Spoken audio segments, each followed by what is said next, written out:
Hey there, welcome back to another cozy session of Reddit drama while we cruise through some peaceful Minecraft gameplay. I'm so glad you're here to join me as we wind down together. As always, thank you so much to everyone who's been watching and sharing your feedback in the comments. I truly appreciate you taking the time to share your thoughts and let me know you're enjoying this kind of content. I read every single comment, and I'll keep doing my best to help you unwind as we dive into some of the most outrageous Reddit drama out there. Tonight's first story starts with a wife who's been secretly rating her husband's bedroom performance on spreadsheets for years. This wife thought she was being scientific about intimacy, sharing her research with friends in a group chat called the Bedroom Critics. Can you imagine discovering your partner had been scoring your most intimate moments like Olympic judges? Let's dive in. My wife Sarah and I have been married for 6 years, and honestly, I always thought we had a pretty solid relationship in every department, if you know what I mean. We communicated well, we laughed together, and our intimate life felt natural and satisfying. At least, that's what I believed until last weekend, when my entire reality got flipped upside down by what can only be described as the most methodical invasion of privacy I've ever encountered. It started innocently enough. We were scrambling to find our tax documents because, like responsible adults, we'd waited until the last possible moment to get our paperwork together. Sarah was at her sister's place for the afternoon, so I was digging through our shared laptop, clicking through folders we'd accumulated over the years.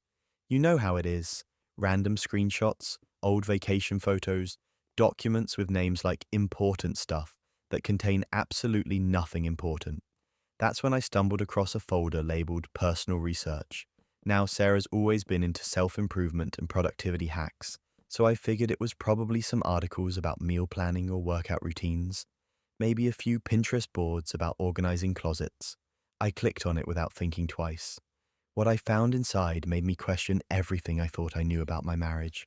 There it was, in all its color-coded glory, a detailed Excel spreadsheet with tabs labeled by month and year, going back exactly 4 years. The title at the top read Intimacy Performance Analysis, in Arial font, size 14, bold, like a quarterly business report, but for our sex life. I'm talking about a level of documentation that would make a research scientist jealous. Every single intimate moment we'd shared was logged with military precision. Date, time of day, duration down to the minute, location, and a comprehensive rating system that covered everything from technical performance to creativity to something called post-activity attentiveness. Each category was rated on a scale of 1 to 10, with decimal points for extra precision. But that wasn't even the worst part. Each entry included detailed notes in a section labeled Observations. Comments like, showed improvement in stamina compared to last Tuesday, and good use of suggestion from entry 247, but execution could be refined. There was even a separate tab dedicated to future suggestions, with numbered lists of things to try, complete with difficulty ratings and estimated success probability percentages. I sat there staring at this spreadsheet, feeling like I'd discovered my wife was secretly a researcher, studying some exotic species, which apparently I was. The most recent entry was from 3 days ago, and according to her notes, I'd scored a 7.2 overall, which was apparently above my quarterly average of 6.8. Imagine being this confidently wrong about your own relationship. I kept scrolling, hoping this was some kind of elaborate joke, or maybe a creative writing project I didn't know about. But no, this was 4 years of meticulous data collection on our most private moments. She'd even created charts tracking my performance trends over time, complete with annotations for major life events that might have affected the data. There was a noticeable dip during tax season last year, and a spike after we went on vacation to Mexico. The spreadsheet was color-coded, cross-referenced, and backed up in 3 different cloud storage accounts. This woman had put more effort into tracking our intimate life than most people put into their actual jobs. Then came the breaking point. I noticed there were sharing permissions on the document. My heart sank as I clicked on the sharing settings and saw a list of email addresses I didn't recognize. But the folder name gave it away. She'd been sharing sanitized versions of this data with a group called the Bedroom Critics. I felt sick to my stomach realizing that somewhere out there, a group of people had been discussing my most intimate moments like they were reviewing movies on Rotten Tomatoes. I spent the next 20 minutes going through what I can only describe as the most comprehensive violation of privacy, disguised as relationship improvement. There were comparison charts, benchmark analyses, and even a section where she'd researched industry standards for various aspects of intimacy. She'd turned our marriage bed into a performance evaluation platform. When Sarah came home that evening, I was sitting at the kitchen table with the laptop open, the spreadsheet displayed in all its horrifying glory. The look on her face went from confusion to panic to something resembling shame in about 3 seconds. "I can explain," she said, which is never a good way to start explaining why you've been secretly documenting your spouse's private moments for 4 years. The explanation was somehow both better and worse than I'd imagined. It started, she told me, as a joke with her college friends. They'd all been sharing stories about their relationships during a girls' night, and someone jokingly suggested they should rate their partners like restaurants on Yelp. Haha, very funny, right? Except Sarah took it seriously. What began as a few casual notes quickly evolved into a full-scale research project. She claimed she thought she was helping our relationship by identifying patterns and areas for improvement. In her mind, she was being proactive about our intimacy, treating it like any other aspect of life that could be optimized through data analysis. "I thought I was being helpful," she said, crying now. "I read all these articles about how couples stop communicating about their needs, and I thought if I could track what worked and what didn't, I could make things better for both of us." The fact that she never once considered actually talking to me about any of this was apparently lost on her. Things went from bad to unhinged when I learned about the group chat. The bedroom critics turned out to be 5 of her friends who'd all been doing similar research on their own relationships. They'd share anonymized data, compare notes, and offer suggestions to each other. My intimate life had become a group project. "We never use names," she insisted, as if that made it better. "It was all anonymous. They don't know it's you." Right, because that totally makes it okay to turn your marriage into a case study for your friends' entertainment. The conversation that followed was one of the most surreal of my life. Sarah pulled out printed charts and graphs, trying to show me how my performance metrics had improved over time thanks to her careful observation and subtle suggestions. She'd been conducting a 4-year psychological experiment on me without my knowledge or consent, and she genuinely believed she deserved credit for our good relationship. You almost have to admire the audacity. After 3 days of tense discussions that felt more like corporate negotiations than marriage counseling, we agreed to see a professional therapist. I figured any reasonable person would be horrified by what Sarah had done. I was wrong. Dr. Martinez actually praised Sarah's attention to detail and her commitment to relationship improvement. She suggested that while the method was unorthodox and the secrecy was problematic, the underlying intention to improve our relationship was admirable. The issue, she said, was communication. Sarah should have involved me in her research from the beginning. I felt like I was taking crazy pills. We spent weeks in therapy sessions where I had to explain why being secretly studied like a lab rat for 4 years felt like a violation, while Sarah and Dr. Martinez discussed how to redirect her analytical nature into more collaborative relationship building. The strangest part? The therapy actually helped, just not in the way anyone expected. Once everything was out in the open, Sarah started sharing her observations in real time, instead of logging them secretly afterward.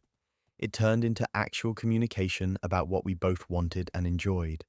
The spreadsheet became a conversation starter instead of a surveillance tool. I still check the spreadsheet weekly, partly out of morbid curiosity and partly because I'll admit it. My ratings have improved significantly since we started working together on her research. Last month, I hit a personal best of 8.7, and I'm not entirely unhappy about that. If you've made it this far into the chaos, you're as addicted to Reddit drama as I am. Make sure to subscribe and tell me where you are watching from in the comments. Trust me, you don't want to miss the devastating family betrayal coming up next. We're still working through the trust issues, obviously. It's hard to feel spontaneous when you know your performance is being evaluated in real time, even if it's now a collaborative evaluation. But we're learning to balance Sarah's need for structure and analysis with my need to feel like a human being instead of a research subject. The group chat has been disbanded, much to the disappointment of the bedroom critics, who apparently found our data quite valuable for their own relationships. Sarah's friends still ask her for updates sometimes, which leads to some interesting conversations about boundaries and privacy that I never thought I'd have to have with my wife's social circle. Looking back, I can almost see how this happened. Sarah's always been a planner, a list maker, someone who approaches problems with spreadsheets and color coded calendars. In her mind, she was applying her organizational skills to help our relationship thrive. The fact that she completely bypassed the part where she actually communicated with me about any of this is still something we're working through in therapy. But here's the thing that still gets me. In some twisted way, it worked. Our communication is better now than it's ever been. Our intimacy has improved, and we've learned things about each other that we might never have discovered otherwise. I just wish we could have gotten here without the 4 years of secret surveillance and the violation of privacy that came with it. Sometimes I wonder what other aspects of our life she's been silently optimizing without telling me. Is there a spreadsheet tracking my contribution to household chores, a database of my mood patterns, a chart analyzing my conversation topics? I've learned not to ask questions I'm not prepared to hear the answers to. The car accident happened on a Tuesday morning in October. I was driving to work when a drunk driver ran a red light and slammed into my driver's side door at 40 miles per hour. I don't remember much about the impact itself, but I'll never forget waking up in the ICU 3 days later with my husband Mark holding my hand, tears streaming down his face as he explained that I'd been in a coma. The doctors were cautiously optimistic, but the damage was extensive. Multiple broken ribs, a punctured lung, internal bleeding, and a traumatic brain injury that would require months of rehabilitation. I was looking at a minimum of 3 months in the hospital, followed by weeks of outpatient therapy. The kids couldn't see me for the first 2 weeks because of how critical my condition was, and even after that, visits had to be brief and carefully managed. That's when my sister Rachel stepped in like some kind of guardian angel. Or at least, that's what I thought at the time. Rachel had always been the responsible one growing up, the older sister who had her life together while I was still figuring things out. She was single, successful, and had always been amazing with my kids. When she offered to move into our house temporarily to help care for Emma and Jake while Mark juggled work and daily hospital visits, it seemed like a blessing. The kids adored their Aunt Rachel, and I felt so grateful that they'd have stability during what was already the most traumatic experience of their young lives. For 3 months, Rachel became their primary caregiver. She got them ready for school, helped with homework, made their lunches, and tucked them in at night. Mark would visit me every evening after work, updating me on how well the kids were adjusting and how grateful he was for Rachel's help. According to him, she was handling everything perfectly. The kids were keeping up with school, maintaining their routines, and seemed to be coping remarkably well considering the circumstances. I should have known something was wrong when Mark mentioned that the kids had stopped asking to visit me as much. He said Rachel explained that seeing me hooked up to machines was too scary for them, and that it might be better to wait until I was more recovered. It made sense at the time. I was still pretty banged up, and the last thing I wanted was to traumatize my children further. The day I finally came home was supposed to be the happiest day in months. Mark had decorated the house with welcome home banners, and I was so excited to hug my kids and start rebuilding our normal life. But when I walked through the front door, expecting to be tackled by 2 excited children, I was met with something I never could have prepared for. Emma and Jake stood in the living room looking at me like I was a stranger, not just distant or shy after months apart, but genuinely suspicious and almost fearful. When I opened my arms for hugs, they both took a step back. Emma, my usually affectionate 10-year-old, crossed her arms and stared at me with an expression I'd never seen before. The first few days home were heartbreaking. My kids treated me like an unwelcome guest in my own house. They were polite but cold, answering my questions with one-word responses and avoiding physical contact. When I tried to resume our bedtime routine of reading stories together, Emma told me she was too old for that now, and Jake said he wanted Daddy to read to him instead. I figured it was just an adjustment period. 3 months is a long time in a child's life, and maybe they just needed time to get used to having me home again. But as days turned into weeks, their behavior didn't improve. If anything, it got worse. That's when everything unraveled. It was a random Thursday afternoon when 8-year-old Jake finally said something that made my blood run cold.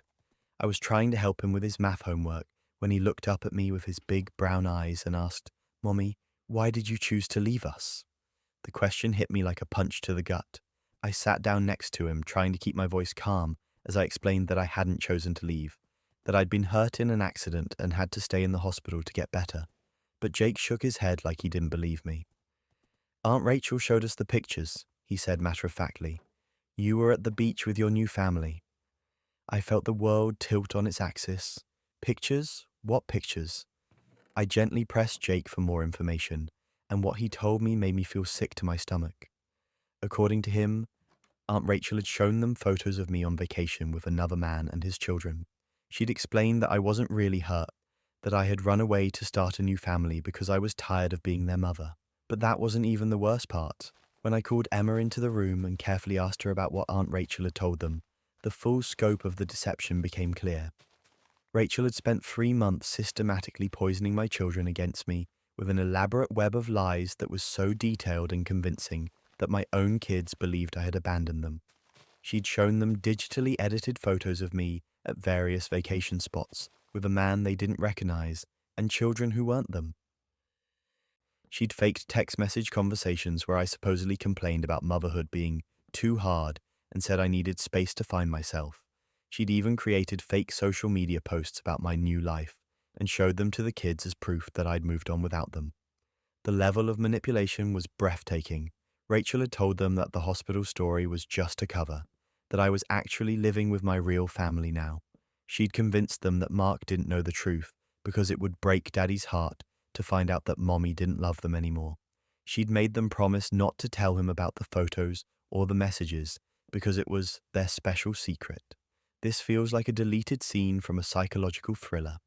My 8 and 10-year-old children had been carrying this devastating secret for months, believing that their mother had chosen to abandon them while their father lived in blissful ignorance. The emotional burden Rachel had placed on them was unconscionable. They'd been grieving the loss of their mother while simultaneously having to protect their father from the same pain. When I finally confronted Rachel about what she'd done, her response was somehow even more disturbing than the lies themselves. She didn't deny any of it. Instead, she looked me straight in the eye and said she'd been protecting them from the trauma of possibly losing their mother. According to Rachel's twisted logic, it was better for the kids to believe I had abandoned them than to live with the uncertainty of not knowing if I would survive my injuries. She claimed she was sparing them the anxiety and fear of potentially losing me permanently by giving them a definitive, if heartbreaking, explanation for my absence. But as the conversation continued, the real truth came out. Rachel admitted that she'd always been jealous of my family, of the life I'd built with Mark and the kids. She'd watched me have everything she wanted, a loving husband, beautiful children, a happy home, while she remained single and childless in her 40s. She saw my accident as an opportunity to step into the life she'd always coveted. For 3 months, she got to play house with my family, to be the mother figure in my children's lives, to experience what it felt like to be needed and loved in that way. The lies weren't really about protecting the kids from trauma.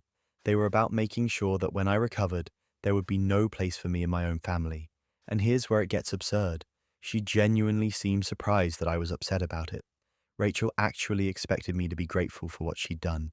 In her mind, she'd given the kids closure and certainty instead of months of anxiety and fear.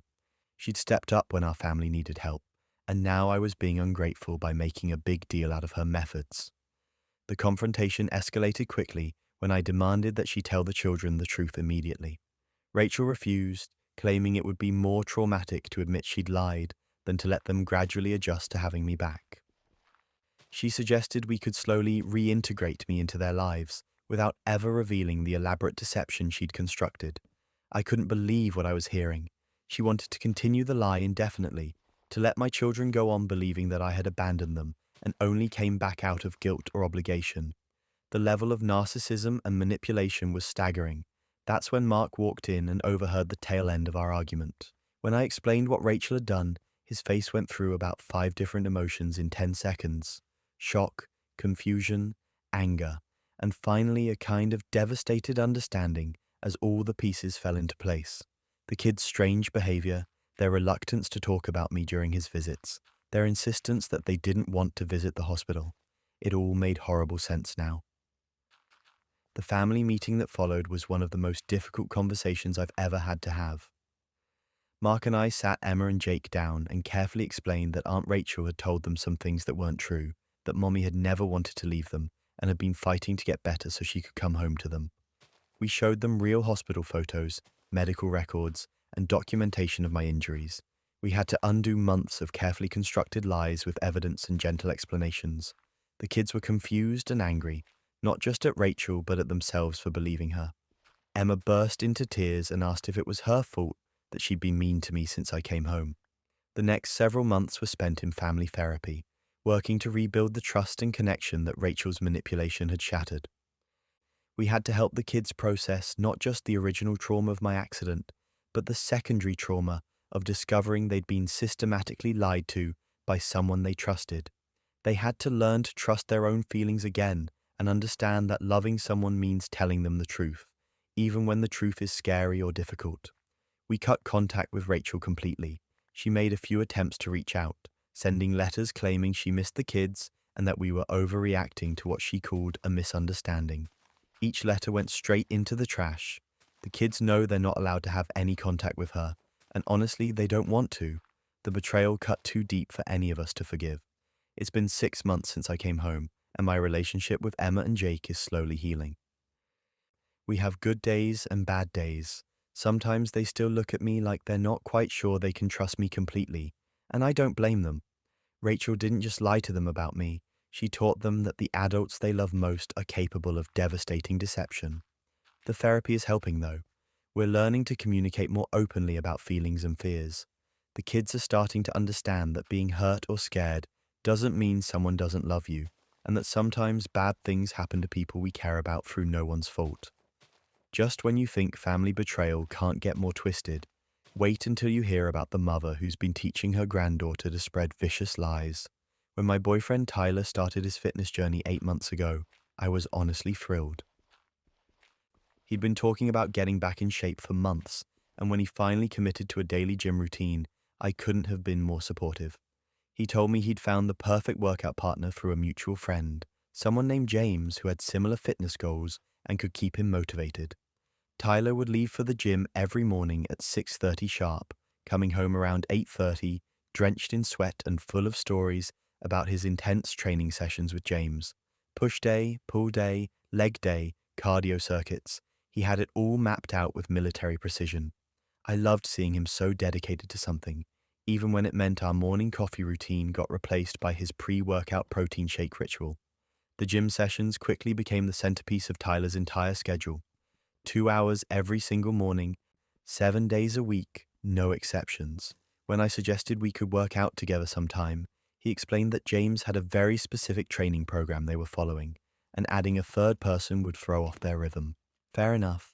I've been to couples yoga classes, and I know how awkward it can be when someone disrupts an established routine. What I found sweet was how excited Tyler would get talking about his progress and his friendship with James. According to Tyler, James was incredibly knowledgeable about nutrition and had helped him completely overhaul his diet. They'd apparently bonded over their shared love of meal prep and had even started coordinating their grocery shopping to buy ingredients in bulk. I started noticing that Tyler's fitness obsession was expanding beyond just the gym. He'd mentioned grabbing lunch with James after particularly intense sessions, or stopping by the supplement store together to research new protein powders. When Tyler suggested they take a weekend trip to a fitness retreat in the mountains, I thought it was a little intense, but I appreciated that he'd found such a dedicated workout buddy. The only thing that struck me as slightly odd was how protective Tyler was of his gym time. If I ever suggested joining him for a quick workout, or even just dropping by to say hello, he'd get genuinely flustered and insist that I wouldn't enjoy their hardcore routine. He painted James as this incredibly serious fitness enthusiast who didn't appreciate distractions during training. For 8 months, I watched my boyfriend transform not just physically, but mentally. He seemed happier, more confident, and more energetic than I'd seen him in years. The only downside was that our time together had definitely decreased. Between the daily 2-hour gym sessions, the post-workout meals with James, and the weekend fitness activities, Tyler's schedule was pretty much booked solid. I tried to be understanding. A good partner supports their significant other's healthy lifestyle changes, right? Plus, Tyler looked amazing and seemed genuinely fulfilled by his new routine. Who was I to complain about him prioritizing his health and forming a solid friendship in the process? Last week, I decided to surprise Tyler at the gym with homemade protein smoothies. I'd been experimenting with a new recipe using Greek yogurt and fresh berries, and I thought it would be a sweet gesture to bring them post-workout fuel they could enjoy together. I figured it would also be a great opportunity to finally meet this James character who had become such an important part of Tyler's life. I showed up at the gym around 8:15, timing it perfectly to catch them at the end of their session. I walked through the main workout area, scanning for Tyler's familiar face among the morning fitness crowd. When I finally spotted him near the free weights section, my brain took a few seconds to process what I was seeing. Tyler was there all right, but his workout partner James was actually Jamie, as in Jamie with an IE, Tyler's ex-girlfriend of 5 years, who I'd heard endless stories about during our early dating conversations. But that wasn't even the worst part. They weren't just finishing up a workout. Tyler had his arm around Jamie's waist as she spotted him through a set of bench presses, and there was an intimacy in their interaction that went way beyond workout buddy territory. The way she adjusted his form, the casual touches, the inside jokes I could see them sharing even from across the room. This wasn't platonic fitness partnership. I stood there holding 2 protein smoothies, watching my boyfriend of over a year interact with his ex-girlfriend like they were still very much together. The Jamie who had allegedly been out of his life for years, who he claimed he'd lost touch with after their amicable breakup, was apparently his daily gym companion and closest confidant. My first instinct was to march over there and demand an explanation, but something made me pause. Instead, I decided to do a little investigating first. I quietly left the gym and spent the rest of the morning doing some social media detective work that probably would have made the FBI proud. It didn't take long to find Jamie's Instagram account, and what I discovered made my stomach drop. The account was full of photos that suddenly made Tyler's fitness journey look very different. Pictures of elaborate, healthy meals they'd clearly prepared together. Selfies from hiking trails I recognized from Tyler's weekend fitness adventures, and cozy coffee shop photos that were definitely not taken during intense workout sessions. Then came the breaking point. I found a whole series of Instagram stories from the previous weekend's fitness retreat that Tyler had supposedly taken with James. Except the photos showed Tyler and Jamie sharing romantic dinners, couples massages, and what was very obviously a romantic getaway disguised as a wellness weekend. There were pictures of them holding hands on nature walks, sharing desserts at upscale restaurants, and cuddling by a fireplace in what looked like a luxury resort. This wasn't a fitness retreat.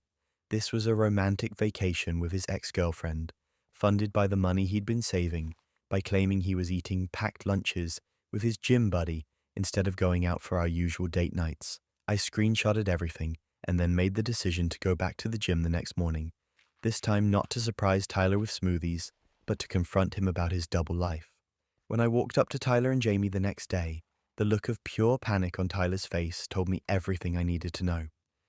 Jamie, however, looked genuinely confused to see me, which immediately made me realize that whatever game Tyler was playing, she might not be fully aware of the rules either. "Hey babe," I said loud enough for Jamie to hear. "I thought I'd finally come meet James." The silence that followed was deafening. Tyler's face went through about 17 different expressions before settling on what I can only describe as the look of someone whose entire world was about to collapse. Jamie, meanwhile, was staring at me with dawning comprehension and what looked like growing horror. "I'm sorry," Jamie said slowly, looking between Tyler and me. "Did you just call him babe?" And that's when everything fell apart in the most spectacular way possible. It turns out that Tyler hadn't just been lying to me about his workout partner's identity. He'd been living a complete double life, maintaining full relationships with both Jamie and me simultaneously. Jamie thought they'd gotten back together 8 months ago when Tyler started showing up at her gym every morning, claiming he wanted to work things out and rebuild their relationship through shared fitness goals. According to Jamie, Tyler had told her that I was his needy roommate who had nowhere else to live after a bad breakup, and that he was letting me stay in his guest room out of pity until I could get back on my feet. She'd been understanding about his living situation because she thought he was being charitable to a friend in need. Meanwhile, Tyler had been telling me that Jamie was completely out of his life and that James was a new friend he'd met through work who happened to go to the same gym. The level of deception was honestly impressive in its complexity. Tyler had been carefully managing two separate relationships, creating elaborate cover stories for both of us, and somehow maintaining the charade for 8 months without either of us catching on. What happened next, nobody saw coming. After the initial shock wore off and Jamie and I compared notes about Tyler's lies, we realized we were both victims of the same manipulative scheme. Instead of fighting over him or competing for his attention, we looked at each other and simultaneously came to the same conclusion. Tyler was trash, and we deserved better. We literally dumped him together, right there in the middle of the gym, in front of his protein powder collection and motivational fitness posters. Jamie told him she was disgusted by his deception. I told him he could find a new place to live and a new gym to attend, and we both blocked his number before walking out together. The conversation that followed was surreal but oddly therapeutic. Jamie and I grabbed coffee and spent 3 hours dissecting Tyler's behavior, comparing the lies he'd told each of us, and marveling at the sheer audacity of his 8-month deception. We discovered that we actually had a lot in common beyond our terrible taste in boyfriends, and by the end of the conversation, we'd made plans to become actual workout partners. 6 months later, Jamie and I are legitimate gym buddies and close friends. We've helped each other navigate the dating world with much better awareness of red flags, and we've created the kind of supportive friendship that Tyler's manipulation inadvertently made possible. Our Instagram accounts are now full of our genuine fitness journey together, and Tyler is blocked on all platforms. The best part? Tyler occasionally tries to reach out to one or both of us, usually with elaborate apologies and explanations about how his behavior was driven by fear of commitment or confusion about his feelings. Each message gets immediately forwarded to the other person, so we can laugh about it together. If you thought that deception was calculated, wait until you hear about the spouse who's been planning arguments with scientific precision. Looking back, I should have noticed the pattern sooner, but you know how it is when you're living in the middle of something. You make excuses, you rationalize, you tell yourself it's just bad timing or coincidence. For an entire year, my wife Lisa and I would have these explosive arguments that seemed to come out of absolutely nowhere, always happening exactly 1 or 2 days before social events she wasn't particularly excited about attending. It started with my company's annual holiday party last December. 2 days before the event, Lisa suddenly brought up how I never helped with grocery shopping, which escalated into this massive fight about household responsibilities and respect. By the time we'd finished arguing, she was too emotionally exhausted to attend the party, so I went alone, making awkward excuses about why my wife couldn't make it. Then it was my brother's wedding in March. The day before we were supposed to fly out, Lisa decided that was the perfect time to discuss how my mum had made a passive-aggressive comment about her cooking 6 months earlier. What should have been a 5-minute conversation turned into an all-night argument about my family's supposed lack of respect for her. She was too upset to travel, so I attended my own brother's wedding as a solo guest, fielding questions about where Lisa was all weekend. My college reunion in June followed the same script. 3 days before the event, Lisa brought up the basement renovation we'd been casually discussing for months, suddenly demanding to know why I was dragging my feet on getting quotes from contractors. The fight that followed was so intense that she spent the entire weekend of my reunion recovering from the emotional toll, leaving me to explain to my old friends why my wife of 5 years wasn't there to meet them. Each time, the arguments felt legitimate in the moment. These were real issues in our relationship that deserved discussion, but the timing was always so perfectly awful that by the time we resolved things, Lisa would be too drained to attend whatever event had been on our calendar. I'd go alone, make excuses, and we'd move on with our lives until the next social obligation triggered another mysteriously timed relationship crisis. The pattern was so consistent that I started feeling anxious whenever we had social plans coming up. I'd find myself walking on eggshells the week before any family gathering or work function, desperately trying to avoid any conversation that might spiral into one of our epic fights. I was basically enabling the whole system without even realizing it. But that wasn't even the worst part. Last month, we were planning a trip to visit my parents for their 40th wedding anniversary celebration. It was going to be a big family weekend with all my siblings and their kids, and I was really looking forward to Lisa finally having a chance to bond with my extended family. 3 days before we were supposed to leave, I was looking for our passports in Lisa's desk drawer when I found a small leather journal wedged between some old bills and insurance documents. I almost didn't open it. Lisa had always been private about her journaling, and I respected that boundary. But something about the way it was hidden, combined with the fact that we were about to have another pre-event meltdown based on our established pattern, made me curious enough to take a quick look. What I found inside made my blood run cold. The journal contained what I can only describe as a strategic battle plan for avoiding social events. There, in Lisa's neat handwriting, was a detailed calendar spanning the entire year, with every upcoming social obligation marked in red ink. Next to each event was a corresponding conflict schedule with specific dates, times, and topics calculated to trigger arguments that would leave her too emotionally drained to attend. She'd labeled it her conflict calendar, and the level of planning was honestly disturbing. For my parents' anniversary party, she'd already selected basement renovation delays as her discussion topic, scheduled for exactly 48 hours before our departure. She'd even made notes about my typical reaction patterns, writing things like usually stays angry for 2 to 3 days and responds poorly to criticism about procrastination. Each entry included backup topics in case the primary argument didn't generate enough conflict.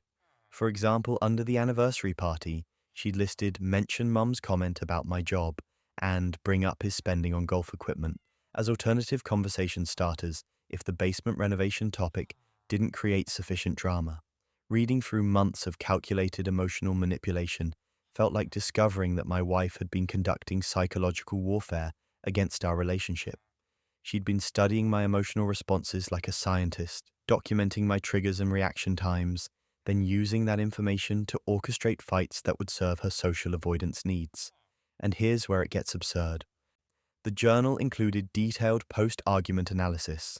After each manufactured fight, Lisa would write little performance reviews of her own manipulation tactics. Next time, wait until he's more tired to bring up family criticism, or kitchen conversations more effective than bedroom discussions for sustained conflict. She was literally grading herself on how successfully she could upset me. The most chilling part was reading her notes about my emotional state during these fights. She documented things like, seems genuinely hurt by family comments criticism, and appears confused about timing of basement discussion, which meant she was fully aware that I had no idea I was being manipulated. She knew these fights were causing me real pain and confusion, and she just kept refining her techniques. When I confronted Lisa with the journal that evening, her initial response was complete denial. She claimed it was creative writing, a character study for a story she was working on, anything except what it obviously was. But when I started reading her entries out loud, word for word, she finally broke down and admitted everything. The confession that followed was somehow worse than the discovery itself. Lisa told me she'd been doing this for years, not just with me, but in previous relationships too. Anytime she felt overwhelmed by social obligations or anxious about attending events, she'd manufacture relationship drama as an escape route. According to Lisa, her social anxiety made family gatherings and work functions feel unbearable, but she was terrified of seeming difficult or antisocial by simply declining invitations. In her mind, being too upset to attend because of relationship problems was more socially acceptable than admitting she didn't want to go in the first place. The level of self-deception was staggering. Lisa had convinced herself that she was protecting our relationship by avoiding events that made her uncomfortable, rather than acknowledging that she was systematically destroying trust and intimacy through deliberate manipulation. Then came the breaking point.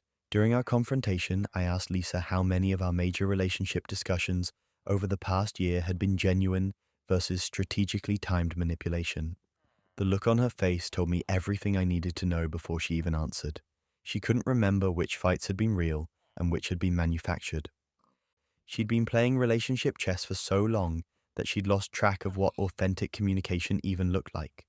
The realization that I'd been living with someone who was constantly calculating how to emotionally manipulate me was devastating. Every argument we'd had was now suspect. Every time I'd felt hurt or confused by her sudden criticism, I had to wonder if it was part of some elaborate scheme to avoid attending my nephew's birthday party or my work's quarterly dinner. I felt like I'd been married to a stranger who'd been wearing my wife's face while conducting psychological experiments on my emotional responses. The person I thought I knew and trusted had been methodically documenting my vulnerabilities and using them against me whenever it served her purposes. The therapy sessions that followed were some of the most difficult conversations of my life. Lisa had to confront the fact that her social anxiety had driven her to develop genuinely abusive manipulation tactics.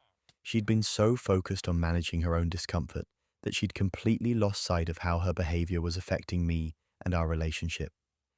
Learning to trust again after discovering something like this feels almost impossible. How do you rebuild intimacy with someone who's been keeping detailed notes on how to upset you? How do you have authentic arguments when you're constantly wondering if your partner is manufacturing drama for strategic purposes? We're working through it in both couples and individual therapy. Lisa is finally getting proper treatment for her social anxiety instead of managing it through relationship sabotage. She's learning to communicate her boundaries directly and honestly, which is apparently a completely foreign concept after years of manipulation and avoidance.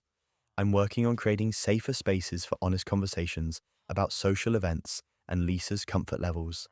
We're developing systems where she can decline invitations without feeling like she needs to create relationship chaos as justification. It's slow progress, but at least now we're dealing with real problems instead of manufactured ones. Talk about calculated behavior. But that's nothing compared to what this roommate has been doing behind closed doors with someone's most personal data. The first time I noticed the eerily accurate targeted ads, I chalked it up to the mysterious ways of internet algorithms. You know how it is. You mention wanting a vacation once in a group chat, and suddenly your Instagram feed is flooded with resort ads. So when I started getting incredibly specific advertisements for menstrual products, pregnancy tests, and fertility supplements that seemed to arrive exactly when my period was due, I figured it was just another example of big tech's creepy but impressive data collection. At first, the timing seemed like a weird coincidence. I'd wake up on day 28 of my cycle to find targeted ads for tampons in my social media feeds, or get emails about fertility tracking apps right around ovulation. The algorithms were good, but they weren't usually this precise. Still, I'd heard that companies could predict women's cycles based on purchasing patterns and online behavior, so I didn't think too much about it. But then the ads started getting weirdly specific in ways that made my skin crawl. I'd get targeted advertisements for specific pain relief medications on days when I was experiencing particularly bad cramps, even though I'd never searched for those products online. Ads for mood support supplements would appear exactly when I was dealing with PMS-related anxiety, and I'd receive promotional emails for heating pads and comfort foods during my heaviest flow days. The breaking point came when I received a targeted ad for a very specific type of probiotic that claimed to help with the exact digestive issues I'd been experiencing during my cycle. Not only had I never searched for anything related to digestive health, but I'd never even mentioned these symptoms to anyone except my close friends in private conversations. That's when I started paying closer attention to when these ads appeared and how accurately they matched my actual symptoms and cycle timing. The level of precision was honestly disturbing. These weren't generic women's health ads. They were surgically targeted to my exact physical and emotional state at any given point in my cycle. I became paranoid about my digital footprint, wondering what I could possibly be doing online that would give advertisers such intimate knowledge of my body's patterns. I reviewed my search history, checked my app permissions, and even changed all my passwords, thinking maybe my accounts had been compromised. The mystery was solved 3 weeks later in the most horrifying way possible. I'd just gotten out of the shower and was getting dressed in my room when I realized I'd left my phone charging in the living room. I wrapped a towel around myself and headed out to grab it, planning to check my period tracking app to log some symptoms I'd been experiencing that morning. That's when I saw my roommate Hannah crouched next to the coffee table where I'd left my phone, holding her own phone up like she was taking a picture of something. When she heard my footsteps, she quickly shoved her phone into her pocket and pretended to be looking for something under the couch. "Hey, just looking for my earring," she said, but her face was flushed and she wouldn't make eye contact. Something about her behavior seemed off. But I was running late for work, so I grabbed my phone and headed back to my room to finish getting ready. Later that evening, I couldn't shake the feeling that something weird had happened that morning. Hannah had been acting strange around me for weeks, always seeming to hover nearby when I was using my phone, and I'd caught her glancing at my screen several times when I thought she wasn't paying attention. I decided to do a little investigating. I set up a test by leaving my phone unlocked on my period tracking app while I went to take a shower, positioning it so I could see if anyone had moved it when I returned. Sure enough, when I came back, the phone was in a slightly different position and Hannah was nowhere to be seen. But that wasn't even the worst part. The next day, I pretended to leave for work but doubled back and quietly let myself into the apartment. I could hear Hannah in her room, talking on the phone in hushed tones. I crept closer to her door and caught fragments of a conversation that made my blood run cold. Yeah, the subject is currently on day 12 of her cycle, Hannah was saying. She logged mild cramping yesterday and rated her mood as a 6 out of 10. Based on her purchasing patterns, she's likely to buy chocolate and comfort food in the next 3 days. I stood frozen in the hallway, listening to my roommate discuss my most private health information, like I was a lab rat in some kind of experiment. She was reading directly from what sounded like detailed notes, describing my cycle patterns, symptoms, and even my emotional state with clinical precision. The data from apartment 4B continues to be highly accurate, she continued. All 5 subjects have consistent patterns that align with purchasing behavior. The client should see conversion rates improve significantly with this level of targeting. 5 subjects. She wasn't just violating my privacy, she was running some kind of data harvesting operation on multiple roommates. I quietly backed away from her door and snuck out of the apartment, my mind racing as I tried to process what I'd just overheard. Hannah had been systematically collecting and selling intimate health data from me and at least 4 other women, probably previous roommates who'd lived in our apartment over the past few years. That evening, I confronted Hannah directly. I told her I knew she'd been photographing my phone and selling my personal health information. Her response was somehow even more infuriating than the violation itself. Oh, that, she said with a casual shrug, like we were discussing the weather. Yeah, everyone's data gets sold anyway. I'm just cutting out the middleman and making sure I get a piece of the action. The audacity was breathtaking. Hannah explained her scheme like it was a clever side hustle rather than a massive invasion of privacy. She'd been photographing screens, taking notes on roommates' health apps, and documenting our behavioral patterns to create detailed profiles that she sold to marketing companies. According to Hannah, she'd identified 3 different companies that were willing to pay premium prices for intimate female health data with behavioral correlation. She'd been charging them for detailed monthly reports that included cycle information, symptom tracking, mood patterns, and observed purchasing behaviors. I made almost $3,000 last year, she said proudly, like she was bragging about a successful investment portfolio instead of confessing to systematic privacy violations. And here's where it gets absurd. Hannah had created spreadsheets that would make a data scientist jealous, complete with color-coded charts tracking 5 different women's cycles, symptoms, and purchasing patterns. She'd documented everything from our grocery shopping habits to our Netflix viewing preferences, correlating it all with our menstrual cycles to create what she called comprehensive female consumer profiles. She'd been operating like a one-woman data mining company, using her access as a roommate to gather information that would be impossible for marketing companies to obtain through legal means. The level of organization and planning was honestly impressive, even though it was completely illegal and deeply disturbing. When I demanded that Hannah delete all the data and contact the companies to stop the arrangement, she actually laughed. You can't unring that bell, she said. Besides, they probably have your information from a dozen other sources anyway. This is just how the world works now. That's when everything unraveled. I reported Hannah to our apartment management company, who immediately began eviction proceedings. I also contacted the 3 marketing companies she'd named, 2 of which claimed they had no idea the data had been obtained illegally, while the third simply stopped responding to my calls entirely. The legal fallout was more complicated than I'd expected. While Hannah's behavior was clearly unethical and probably illegal, proving damages and getting accountability from the companies who purchased the data turned out to be an uphill battle. I ended up joining a class action lawsuit against the marketing firms, which is still working its way through the courts. Hannah was evicted within 60 days, but not before I discovered she'd been running similar schemes in 3 previous apartments. She'd apparently made a career out of monetizing her roommates' private information, moving on to new victims every year or two when the data got stale or people became suspicious. The whole experience completely changed how I think about digital privacy. I now use only encrypted health apps, keep my phone locked at all times, and never leave personal devices unattended around people I don't completely trust. I've also become that person who reads every privacy policy and checks app permissions obsessively. The most disturbing part wasn't even the money Hannah made or the ads I received.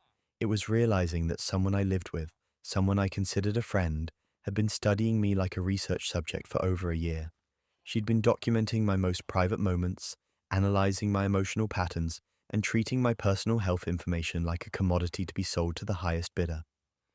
6 months later, I still get the occasional eerily targeted ad that makes me wonder if my data is still circulating in some marketing database somewhere. The companies involved claim they deleted all illegally obtained information, but once your private health data is out there, you never really know where it might end up or how it might be used. Just when you think privacy violations couldn't get more personal, wait until you hear what this husband was doing with his wife's photos without her knowledge. The message that changed everything came on a Tuesday afternoon while I was having lunch at work. A notification popped up on my Instagram from someone named Jessica, who I didn't recognize. The message was brief but confusing enough to make me put down my sandwich and read it twice. "Hey girl, are you still available for chat sessions? My husband really enjoyed talking with you last month and wanted to book another session." I stared at the message, completely baffled. Chat sessions? What was this woman talking about? I'd never offered any kind of chat service, and I definitely didn't remember talking to anyone's husband about anything that would require booking sessions. I replied, asking for clarification, thinking maybe she had me confused with someone else. What Jessica sent back made my blood run cold. She'd attached screenshots of what appeared to be conversations between her husband and someone she believed was me, discussing payment for something called girlfriend experience sessions and intimate role-playing conversations. The screenshots showed an account with a slightly altered version of my name and what looked like my Instagram photos as the profile picture. But the conversations were definitely not mine. Someone was using my images and a variation of my identity to offer paid online services to men, and their wives were reaching out thinking they were contacting me directly. I felt sick to my stomach as I scrolled through Jessica's screenshots. The account was using photos I'd posted to my private Instagram over the past few months, including some that only my close friends and family were supposed to see. Someone had taken my vacation photos, my casual selfies, even pictures from family gatherings, and was using them to create a fake online persona. The conversations Jessica showed me were intimate and flirtatious, with me offering virtual companionship and emotional support to lonely men for hourly rates. The writing style was casual and friendly, but something about the phrasing seemed oddly familiar in a way that made me uncomfortable. I spent the rest of my lunch break doing detective work, searching for variations of my name across different social media platforms. What I found was absolutely horrifying. There were at least 4 different accounts on various platforms, all using my photos and slight variations of my name, all offering similar girlfriend experience services. But that wasn't even the worst part. The accounts had been active for what looked like nearly 2 years, with hundreds of conversations and transactions. Someone had been systematically stealing my photos and using my likeness to build an entire online business. And I'd had no idea it was happening.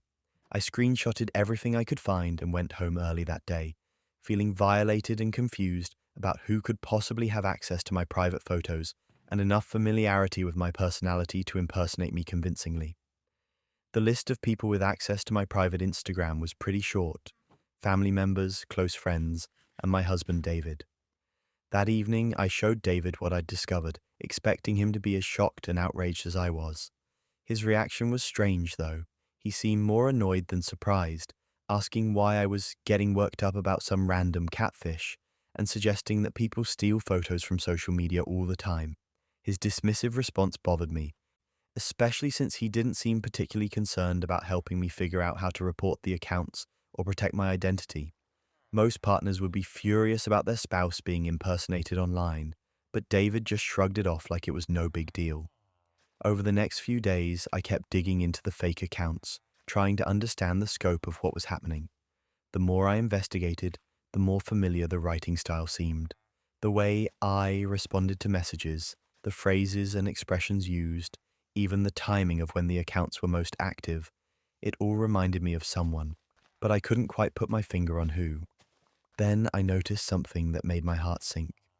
The fake accounts were posting new photos of me within hours of when I posted them to my private Instagram. Photos from a dinner out with friends appeared on the fake accounts the same night.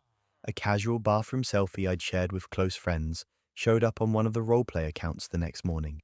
Whoever was running these accounts had real-time access to my private social media, which significantly narrowed down the list of possible suspects. The timing was too precise to be someone randomly scraping photos from public accounts. That's when everything unraveled. I decided to test my growing suspicion by pretending to go to bed early, while actually monitoring our home internet activity from my laptop. David thought I was asleep upstairs, but I was actually sitting in the dark guest room, watching our network traffic and keeping an eye on the fake accounts I'd discovered. Around 10:30 that night, I watched in real time as someone logged into multiple accounts from our home IP address. The accounts that had been using my photos suddenly became active, and new photos I'd posted to my private Instagram that afternoon started appearing as profile pictures on the roleplay platforms. I felt like I was watching a horror movie as I realized my husband was the one stealing my identity. David was downstairs in his office, logged into accounts pretending to be me, engaging in intimate conversations with multiple men while I was supposedly sleeping in our bed upstairs. The level of betrayal was staggering. For nearly 2 years, my husband had been using my photos and impersonating me online to offer virtual girlfriend services to strangers. He'd been building relationships with these men using my face and a fake version of my personality, taking their money for emotional intimacy and companionship, while I had no idea any of it was happening. I watched for over an hour as David skillfully managed conversations with what appeared to be at least 6 different men, each of whom believed they were talking to me. He'd respond to messages about their day, offer emotional support about their relationship problems, and engage in flirtatious banter that made me feel physically ill. The conversations weren't just casual chat either. David was offering specific services with detailed pricing structures, hourly companionship sessions, personalized photo requests, and ongoing emotional support packages. He'd turned my identity into a full-scale online business without my knowledge or consent. When I confronted David the next morning with screenshots of what I'd witnessed, his response was somehow even more infuriating than the original betrayal.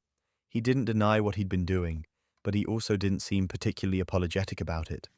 "It's a victimless crime," he said, like he was explaining a minor traffic violation instead of confessing to identity theft and fraud.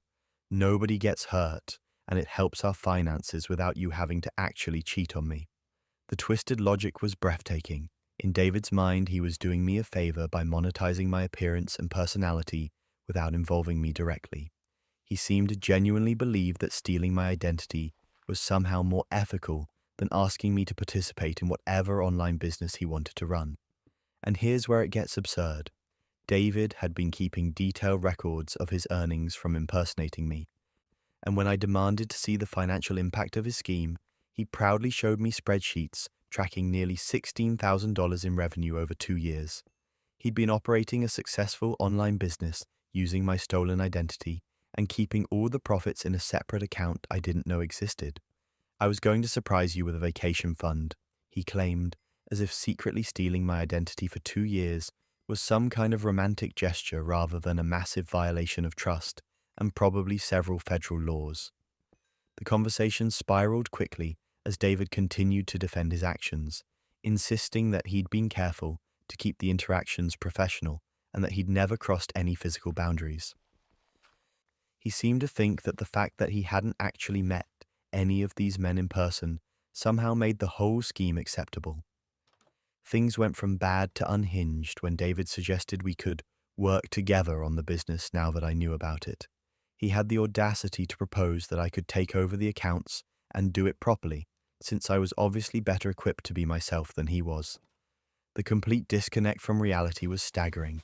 David had violated my privacy, stolen my identity, committed fraud, and deceived dozens of people, but he thought the solution was for me to become an active participant in his scheme. I filed for divorce that week and immediately contacted a lawyer about pursuing criminal charges for identity theft and fraud. The legal process was complicated because David's actions fell into several different categories of illegal behavior, but we were able to build a strong case based on the financial records he'd kept and the digital evidence of the fake accounts. The hardest part was dealing with the aftermath of having my identity stolen by someone I trusted completely. I had to contact all the men who'd been deceived into thinking they were talking to me, which was awkward and emotionally exhausting. Some of them were angry, some were embarrassed, and a few were surprisingly understanding about the situation. I've since completely wiped my online presence and am working with a digital security specialist to rebuild my identity from scratch. It's been a long process of securing accounts, monitoring for new fake profiles, and learning to protect my digital footprint in ways I never thought I'd need to consider. The most disturbing part wasn't even the financial fraud or the violation of privacy. It was realizing that my husband had been living a double life for 2 years, spending hours every night pretending to be me while I slept upstairs, completely unaware that my identity was being used to deceive vulnerable people looking for connection and companionship. Financial deception between partners can be devastating, but what this next person discovered about their spouse's secret windfall will leave you speechless. Money has always been tight in our household. My spouse Alex and I have been together for 8 years, and for most of that time we've lived paycheck to paycheck, constantly juggling bills and making sacrifices to keep our heads above water. We'd have those monthly conversations about whether we could afford new tires for the car, or if we needed to push the dentist appointment back another few months to make room in the budget. I'd gotten used to our routine of financial stress. Alex would work their regular 40-hour week at the insurance company, while I picked up overtime shifts at the hospital, sometimes pulling 60-hour weeks just to make sure we could cover the mortgage and utilities. We'd split grocery duties, clip coupons together, and celebrate small victories like finding a good deal on chicken breasts or getting a discount on our car insurance. So when I started noticing subtle changes in Alex's spending habits about 6 months ago, my first thought was that maybe they'd gotten a raise or a bonus at work. Nothing dramatic, just little improvements in their personal purchases that seemed slightly out of character for someone who usually bought the cheapest version of everything. The first thing I noticed was Alex's underwear drawer. For years, they'd been wearing the same faded, stretched-out boxer briefs that probably should have been replaced during the previous administration. Suddenly, there were brand new packages of expensive underwear, the kind with fancy waistbands and moisture-wicking fabric that we'd always walked past in stores because they cost 3 times as much as the basic stuff. When I asked about it, Alex shrugged and said they'd gotten tired of wearing rags and decided to treat themselves for once. Fair enough, everyone deserves decent underwear. And it wasn't like they'd bought a luxury car or anything. Then I started noticing other small upgrades around the house. Our usual grocery store coffee got replaced with these expensive whole bean varieties that Alex would grind fresh every morning.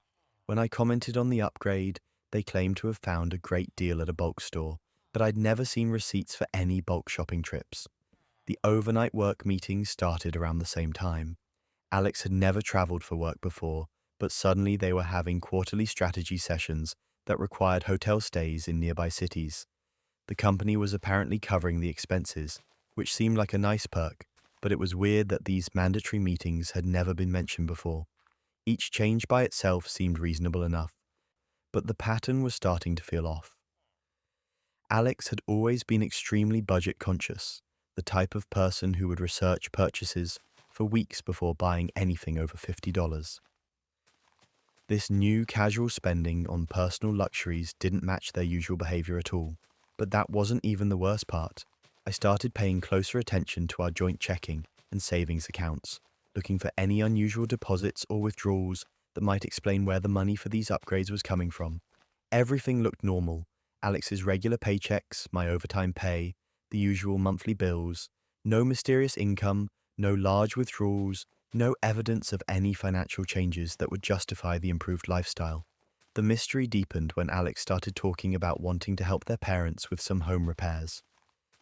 For years, we'd felt guilty about not being able to contribute more to family emergencies or big expenses, but suddenly Alex was casually mentioning sending their mom money for a new roof. When I asked how we could afford that kind of generosity, Alex got vague about having some money set aside from previous overtime payments.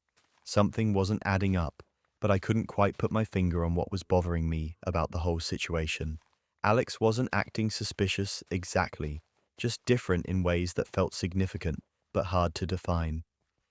3 weeks ago, I was cleaning our home office, organizing the filing cabinet that had become a disaster zone of old bills and insurance documents. Alex was at one of their overnight work meetings, so I had the whole evening to tackle the mess of paperwork we'd been avoiding for months. That's when I found the bank statement that changed everything. Tucked between some old tax documents and warranty information for appliances we no longer owned, I discovered a statement for an account I'd never seen before. It was definitely Alex's name on the account, but it wasn't one of our joint accounts, or even one of the individual accounts we'd opened before we started sharing finances. The statement showed a current balance of over $200,000 with a single deposit entry from 6 months earlier for $345,000. The deposit was listed as coming from the State Lottery Commission. I sat in that office chair staring at the numbers, feeling like I was reading someone else's mail by mistake. $345,000 from the lottery 6 months ago. While I'd been working myself into exhaustion trying to make sure we could afford groceries and mortgage payments, my hands were shaking as I looked through the rest of the statement, seeing regular withdrawals for amounts that suddenly made all of Alex's recent purchases make perfect sense.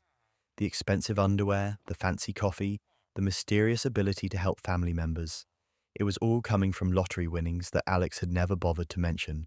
And here's where it gets absurd. I spent the next few hours doing detective work that probably would have impressed a forensic accountant. I found more statements hidden in different parts of the filing system, piecing together a complete picture of Alex's secret financial life over the past 6 months.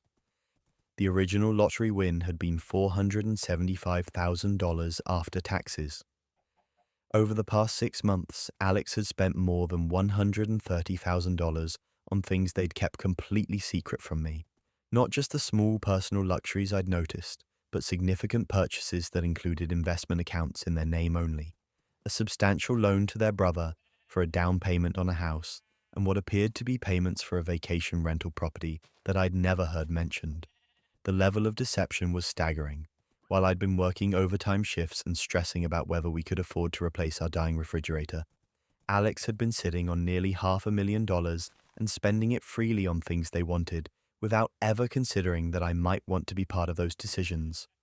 When Alex came home from their latest work meeting, I was sitting at the kitchen table with the bank statements spread out in front of me. The look on their face when they saw the paperwork told me everything I needed to know before they even said a word. The conversation that followed was one of the most surreal of my life. Alex didn't deny the lottery win or try to claim the statements were fake, but their explanation for keeping it secret was somehow even more hurtful than the deception itself. According to Alex, they'd hidden the money because they didn't trust me with major financial decisions and wanted to make sure they had a personal safety net in case our relationship didn't work out. They'd been planning to tell me about the winnings eventually, but first they wanted to make some smart investments and take care of their family's financial needs. The casual way Alex explained their reasoning was almost worse than the secret itself. They talked about the hidden lottery winnings like it was a reasonable financial strategy, rather than a massive betrayal of trust. In their mind, they'd been protecting both of us by ensuring the money was managed responsibly, which apparently meant managing it without any input from their spouse of 8 years. Then came the breaking point. When I asked Alex why they'd let me work myself to exhaustion, covering our expenses while they had access to hundreds of thousands of dollars, their response was that they wanted to maintain our normal lifestyle to avoid raising suspicions about the winnings. They'd watched me stress about mortgage payments and work overtime shifts because they thought it was important to keep up appearances. The coldness of that calculation was breathtaking. Alex had treated our financial struggles like a performance they needed to maintain while secretly living a completely different reality. They'd let me sacrifice my physical and mental health to pay bills they could have covered with pocket change from their lottery winnings. I filed for divorce the following week, and my lawyer immediately moved to freeze the remaining lottery funds pending legal resolution. Alex seemed genuinely surprised that I was taking such drastic action over what they characterized as a financial disagreement rather than a fundamental betrayal of trust.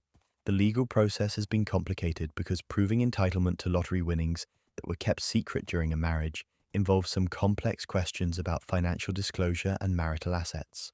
My lawyer is optimistic that we can recover a significant portion of the remaining funds, but the damage to our relationship was done the moment Alex decided that keeping me in the dark was more important than treating me like an equal partner. The most devastating part isn't even the money itself, though the financial betrayal cuts deep. It's realizing that while I was genuinely stressed about our ability to pay bills and maintain our household, Alex was playing some kind of elaborate game where my suffering was just part of maintaining their cover story. Financial betrayal cuts deep, but imagine discovering someone's been profiting directly from your personal suffering. Going through a divorce is hard enough without having to worry about whether your personal life is going to end up splashed across the local gossip mill. When my marriage to Marcus started falling apart 2 years ago, I knew it was going to be messy. He owned 3 restaurants in town, had what you might generously call a wandering eye, and apparently thought marital assets were more like suggestions than legal obligations. What I didn't expect was how much I'd need my support system to get through it. My best friend Sarah had been my rock for 15 years, ever since we met in college and bonded over terrible dating stories and shared dreams of adulting successfully. When everything started crumbling with Marcus, Sarah was the first person I called, sobbing into the phone at 2 in the morning about finding suspicious credit card charges and strange women's earrings in his car. Sarah was incredible during those early months. She'd drop everything to come over when I was having a breakdown, bring wine and tissues, and listen to me rehash the same betrayals over and over again without ever seeming frustrated or bored. She was the friend who'd answer my calls at any hour, the one who'd sit with me in lawyer meetings when I was too emotional to process everything on my own. I told Sarah absolutely everything about the divorce proceedings, the affairs Marcus had been having with 2 different employees, the shell companies he'd created to hide restaurant profits, the custody battle over our 7-year-old daughter Emma, and the increasingly desperate legal strategies his lawyer kept trying. Sarah knew about the private investigator I'd hired, the forensic accountant digging through our finances, and every humiliating detail that came to light during discovery. These weren't casual conversations over coffee either. I was calling Sarah multiple times a week, sometimes daily, pouring out my heart about the most private and painful details of my life falling apart. She'd seen me at my absolute lowest points, held my hair back when stress made me physically sick, and talked me through panic attacks when the legal bills started piling up faster than I could pay them. The divorce proceedings dragged on for months, getting uglier and more public as Marcus fought every single aspect of the settlement. Our small town was fascinated by the drama, a successful local businessman getting taken down by infidelity and financial fraud made for compelling gossip. I started noticing people staring at me in grocery stores and whispering when I picked Emma up from school. Sarah seemed to understand how isolating the whole experience was becoming. She'd reassure me that people would move on to the next scandal eventually, and in the meantime, I could always count on her for honest conversation and unconditional support. She was the one constant in my life when everything else felt like it was shifting under my feet. But that wasn't even the worst part. 6 months into the divorce proceedings, I received an email that made absolutely no sense at first glance. The sender was listed as anonymous friend, and the subject line read, "You need to see this." Normally, I'd delete something like that immediately, but given everything going on with the divorce, I was paranoid about missing important information. The email contained a single link to something called real-life divorce drama, on a platform I'd never heard of before. When I clicked through, I found myself looking at what appeared to be a subscription service, where people could pay monthly fees for access to exclusive content about someone's divorce proceedings. The description promised intimate details and weekly updates from inside a real high-profile divorce case, with subscription tiers ranging from $15 for basic updates to $50 for premium content, including audio recordings and document previews. The page had testimonials from subscribers praising the authenticity and addictive drama of the content. I scrolled through the preview content with growing horror, recognizing details that could only have come from my private conversations with Sarah. There were summaries of Marcus's affairs, descriptions of our custody negotiations, and even quotes from our daughter that I'd shared during my most vulnerable moments. The content wasn't just summarizing public court records or newspaper coverage. This was intimate, private information that only Sarah could have known. Details about my therapy sessions, my financial struggles with legal fees, and my fears about how the divorce would affect Emma. All of it packaged as entertainment for paying subscribers. And here's where it gets absurd. The subscription service had over 200 active members paying monthly fees to follow the drama of my divorce like it was some kind of reality TV show. There were weekly prediction polls where subscribers could bet on outcomes like custody decisions and settlement amounts, discussion forums where people analyzed my legal strategy, and even a rating system where members scored different developments in the case. Sarah had turned my personal tragedy into a monetized entertainment platform, complete with subscriber perks and exclusive content tiers. The premium subscribers had access to audio recordings of what were obviously our private phone conversations, edited to remove Sarah's voice but keeping all of my emotional breakdowns and vulnerable confessions. I spent hours going through the content, feeling sicker with each discovery. Sarah had been recording our conversations for months, taking photos of legal documents I'd shown her, and even sharing private text messages where I'd vented about Marcus or worried about Emma's well-being during the custody battle. The level of betrayal was staggering, but what made it even worse was reading the subscriber comments. People were discussing my personal life, like I was a character in a soap opera, making jokes about my emotional state, and placing bets on whether I get custody of my daughter.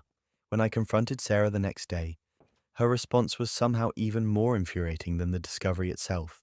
She didn't deny running the subscription service or try to claim it was some kind of misunderstanding. Instead, she got defensive about her entrepreneurship and tried to frame the whole thing as a public service. "I'm helping people understand what divorce is really like," she said, like she was running an educational nonprofit instead of profiting from my private trauma. Most people have no idea how complicated these legal battles get, and I'm providing real insight into the process. Sarah actually seemed to think she'd been doing me a favor by documenting my divorce for public consumption. She claimed the subscription service was destigmatizing divorce and helping other people prepare for similar situations in their own lives. Then came the breaking point. When I demanded that Sarah shut down the entire operation immediately and return the money she'd made from exploiting my personal life, she offered to split the profits with me instead. She'd apparently made over $30,000 selling access to my trauma, and she thought the appropriate response to being caught was to offer me a cut of the earnings. The audacity was breathtaking. Sarah genuinely seemed to believe that offering me a percentage of the money she'd made by violating my privacy would somehow make the whole situation acceptable. She talked about the subscription service like it was a business partnership I'd somehow agreed to participate in. What happened next, nobody saw coming. I immediately contacted my divorce lawyer, who connected me with a privacy attorney specializing in digital exploitation cases. Within 48 hours, we'd filed for a restraining order against Sarah and sent cease and desist letters to both her and the platform hosting the subscription service. The legal response was swift and comprehensive. The judge granted an emergency restraining order, forcing Sarah to immediately shut down the subscription service and turn over all recordings and documents she'd collected. The platform removed the content and sent notices to all subscribers explaining that they'd been paying for illegally obtained private information. Sarah's subscribers received court notifications warning them that they'd been participating in a privacy violation scheme and that any content they'd downloaded could not be shared or redistributed.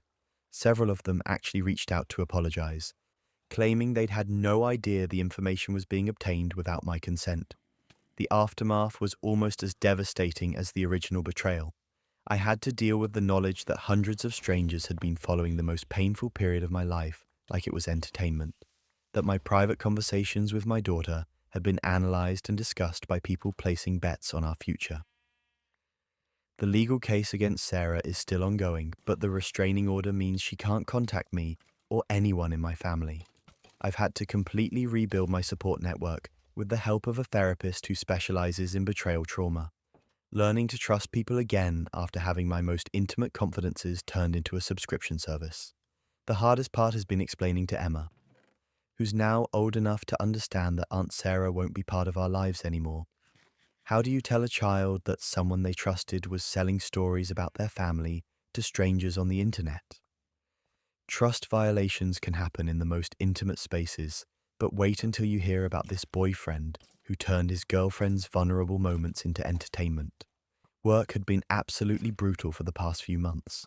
I was pulling 12-hour days at a consulting firm that seemed to think work-life balance was just a trendy phrase they could ignore, and the stress was starting to show in ways I wasn't proud of. I've always been someone who cries when overwhelmed, but this period was different. I was having full emotional breakdowns at least twice a week, the kind where your face gets blotchy and swollen, and you can't catch your breath between sobs. My boyfriend Jake had been incredibly supportive during this rough patch, or at least that's what I thought at the time. He'd been with me for 2 years, and I'd never seen this nurturing side of him before. Whenever I'd start having a meltdown, he'd appear with tissues, water, and his phone ready to play calming music or nature sounds to help me get through the worst of it. These weren't pretty Instagram-worthy tears we're talking about. I'm talking about the ugly crying that comes with stress breakdowns, mascara streaking down my cheeks, nose running, hyperventilating, the whole disaster. The kind of emotional release that leaves you feeling empty and embarrassed afterward. Grateful that someone loves you enough to witness you at your absolute worst without judgment. Jake always seemed to know exactly when I was about to lose it. He'd position himself nearby with his phone out, ready to help however he could. I thought it was sweet how prepared he was to support me through these episodes. He'd film little videos of sunsets or puppies to show me afterward, anything to help shift my emotional state from despair to something more manageable. The breakdowns were happening frequently enough that I started to worry about my mental health. Jake would reassure me that everyone goes through difficult periods and that it was normal to need emotional release when dealing with high-stress situations. He'd encourage me to let it all out instead of trying to hold everything in, which seemed like healthy advice from someone who cared about my well-being. I was grateful to have a partner who didn't make me feel ashamed about my emotional responses to stress. Some guys would have been uncomfortable with the crying, or would have tried to fix everything instead of just being present during the difficult moments. Jake seemed to understand that sometimes I just needed to fall apart for a few minutes before I could pull myself back together. Last week, I borrowed Jake's iPad to watch Netflix while he was at work. We'd been sharing devices for months without any issues, and he'd never seemed protective about his technology or social media accounts. I was scrolling through streaming options when a group chat notification popped up at the top of the screen. The preview showed what looked like my own face, red and swollen mid-sob, with a message from someone named Brad saying, "This one's definitely a 9 out of 10. I felt my stomach drop as I realized I was looking at a screenshot from one of my recent emotional breakdowns. But that wasn't even the worst part. I opened the group chat, which was called Meltdown Monday, and included Jake plus 6 of his friends. What I found inside made me feel physically sick. For over a year, Jake had been secretly recording my emotional breakdowns and sharing them with his friend group like they were some kind of entertainment. The chat was full of videos of me at my most vulnerable moments, each one accompanied by commentary from Jake's friends rating my crying episodes on what they called a meltdown scale. They'd give scores based on how dramatic my sobbing was, how messy my face looked, and how long the breakdown lasted. There were dozens of videos spanning more than 12 months of my relationship with Jake. Videos from the time I got passed over for a promotion, the breakdown I had after my grandmother died, the panic attack I experienced when my car got totaled. Every single moment when I'd been grateful to have Jake's support had actually been a performance he was secretly documenting for his friends' amusement. The group had inside jokes about specific crying episodes. They'd created memes using screenshots of my face at the peak of emotional distress, adding captions that mocked everything from my facial expressions to the reasons behind my tears. My grief over losing my grandmother had become a running joke about Waterworks Wednesday. Reading through months of these messages felt like discovering that my relationship had been an elaborate prank. Jake's friends would request updates when I hadn't had a breakdown in a while, asking if I was due for another meltdown or if Jake needed to create some stress to trigger more content for their entertainment. And here's where it gets absurd. The group chat revealed that Jake had been deliberately timing his support during my breakdowns to get the best footage. He'd wait until I was at my most distraught before offering comfort, making sure to capture the full emotional arc from breakdown to recovery. His caring behavior had been calculated to maximize the entertainment value for his friends. Some of the messages showed Jake sharing details about what had triggered each breakdown, turning my private struggles into narrative context for the videos. My work stress, family problems, and personal insecurities had all become backstory for the crying videos he was producing for his friend group's amusement. When I confronted Jake that evening, his response was somehow even more devastating than the discovery itself. He didn't deny the videos or try to claim they were somehow taken out of context. Instead, he got defensive about his documentation and tried to frame it as a reasonable precaution. It's just guys being guys, he said, like secretly recording your girlfriend's emotional breakdowns was standard male bonding behavior. You get pretty intense when you're upset, and I wanted to have evidence in case you ever tried to lie about our relationship. The twisted logic was breathtaking. According to Jake, he'd been protecting himself from potential future accusations by creating a video library of my most vulnerable moments. He seemed to genuinely believe that documenting my emotional instability was a smart relationship strategy rather than a massive violation of trust and privacy. Jake claimed that all couples go through difficult periods and that recording my breakdowns was just being prepared for potential relationship problems down the road. He talked about the videos like they were insurance policies rather than cruel entertainment for his friends. Then came the breaking point, when I demanded that Jake delete all the videos immediately and tell his friends to do the same. He refused. He claimed the videos were his property since he'd recorded them, and that I had no right to control what he did with documentation of our relationship. Jake actually argued that since the breakdowns had happened in his presence, he had every right to record them and share them however he wanted. He seemed to think that being present during my emotional moments gave him ownership over those experiences. The legal implications of what Jake had done started sinking in as I realized that dozens of videos of my most private moments were now circulating among his friend group and potentially beyond. These weren't just embarrassing recordings. They were documentation of my mental health struggles during one of the most difficult periods of my life. I ended the relationship immediately, but the damage was already done.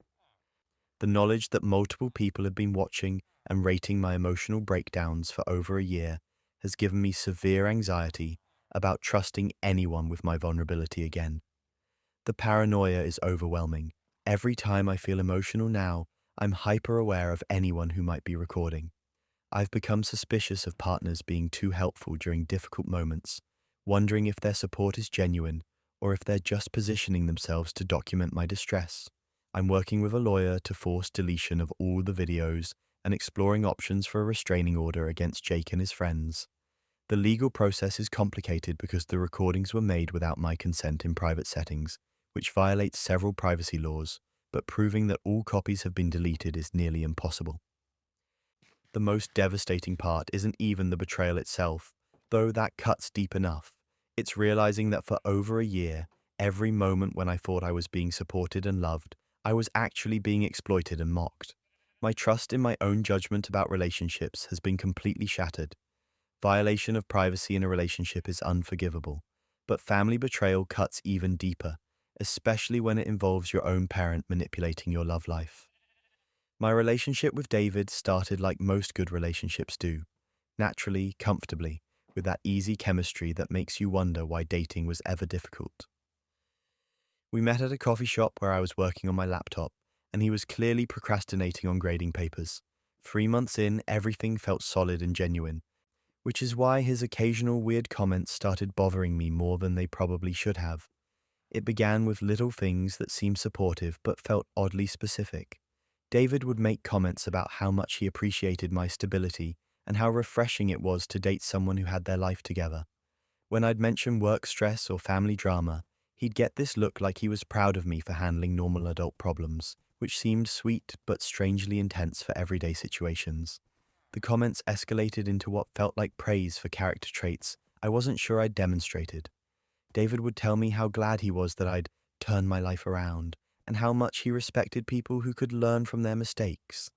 When I'd ask what mistakes he was referring to, he'd get vague and change the subject, leaving me confused about what version of me he thought he was dating. 3 months into our relationship, David finally said something that forced the conversation I'd been avoiding. We were talking about future plans when he mentioned how much he appreciated that I'd been completely honest about my past and how it showed maturity that I'd moved beyond all that drama. When I asked him to be more specific about what past drama he was referring to, he looked uncomfortable and said we didn't need to rehash everything. I pressed him for details, genuinely confused about what he thought I'd told him about my history. My past isn't particularly scandalous. College, a few long-term relationships, normal family drama, standard career progression. Nothing that would require the kind of careful acceptance and emotional support David seemed to think he was providing. Finally, David reluctantly explained that during his first meeting with my mother, she'd taken him aside for what she called a necessary conversation about family history. According to David, my mum had presented herself as the loving parent who'd supported me through some very difficult years, and she wanted him to understand what he was getting into. But that wasn't even the worst part. My mother had apparently told David that I'd gone through a wild phase in my early 20s that involved dating multiple drug dealers, getting arrested twice for charges that were eventually dropped, and having a secret child that I'd given up to relatives in another state. She'd painted a picture of me as someone who'd made terrible decisions but had finally gotten my life together with her unwavering support. None of this was even remotely true. I've never dated anyone involved in illegal activities, never been arrested for anything more serious than a parking ticket I'd forgotten about, and definitely don't have any secret children living with relatives anywhere. My early 20s were spent working retail jobs and trying to figure out what I wanted to do with my life, which is hardly scandalous behavior. David had spent 3 months of our relationship believing I was some kind of reformed bad girl who'd overcome a troubled past, when in reality I was probably the most boring person he'd ever dated. He'd been giving me credit for personal growth I'd never needed, and accepting fictional flaws that didn't exist. The level of deception was staggering, but what made it worse was realizing how my mother had positioned herself in the story. She'd presented herself as the saint who'd stood by her troubled daughter through drug dealers and arrests and secret pregnancies, the devoted parent who never gave up hope that I'd eventually turn my life around. When I confronted my mother about the elaborate fiction she'd created about my life, her initial response was to act confused and hurt that I was attacking her for trying to help my relationship. She claimed she'd only shared information that David needed to know, and that she was just being a responsible parent by giving him context about our family. This feels like a deleted scene from a psychological thriller. When I demanded specifics about where these stories had come from, my mother finally admitted that none of it was true, but she defended her lies as a test of David's commitment to me. According to her twisted logic, she wanted to see if David would love me despite having a troubled past, because that would prove he was truly devoted to our relationship. The real reason came out during our increasingly heated conversation. My mother didn't think David was financially successful enough for me, and she'd been hoping that stories about my supposed criminal history and secret child would scare him away. She'd created an elaborate character assassination disguised as maternal concern, hoping to sabotage my relationship without appearing directly involved. And here's where it gets absurd. My mother had apparently put significant thought into crafting these lies, creating a coherent narrative with specific details that would be difficult for David to fact-check. She'd chosen scenarios that would make me seem damaged but redeemable, troubled but ultimately worthy of love from the right kind of man. Just not David, in her opinion. She'd even prepared follow-up stories in case David asked questions or seemed too accepting of the initial revelations. My mother had backup lies ready about therapy sessions I'd supposedly attended, family meetings where we'd all discuss my problems, and the ongoing process of rebuilding trust after my fictional mistakes. The calculation behind it all was breathtaking. My mother had weaponized David's feelings for me, using his love as leverage to try to drive him away. She'd counted on his desire to be supportive and understanding, then fed him lies designed to make him question whether our relationship was worth the imaginary baggage she'd created. When David and I compared notes about that first family meeting, we realized my mother had been incredibly strategic about when and how she'd shared these stories. She'd waited until I was out of the room, positioned it as confidential family information, and made David promise not to upset me by bringing up painful memories from my past. Then came the breaking point. During our confrontation, my mother actually seemed surprised that David hadn't ended our relationship after learning about my supposed criminal history and secret child. She'd apparently overestimated how much fictional drama it would take to scare away someone who genuinely cared about me.